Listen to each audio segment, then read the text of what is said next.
Hello everyone. In this video, I will show you how to fix slow download speed on Steam.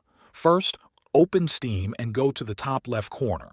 Click on Steam, then click on Settings. In the Settings menu, choose Downloads. Here you will see several options that control how Steam handles your downloads.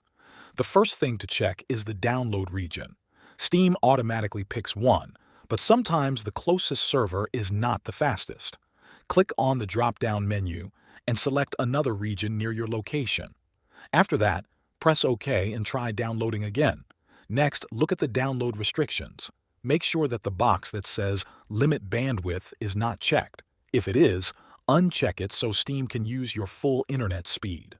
Also, make sure that downloads are not limited to certain times of the day. Another trick is to clear the download cache. In the same Downloads menu, click on the button that says Clear Download Cache. Steam will restart and you will need to log in again. This often helps if your downloads are stuck or unusually slow. If your speed is still low, check your own internet connection. Pause any other downloads or streaming on your network. You can also try restarting your router or switching from Wi-Fi to a wired cable connection for better stability. Finally, close any apps running in the background that might use bandwidth, like web browsers or update managers. This will allow Steam to get the best speed possible. Thanks for watching.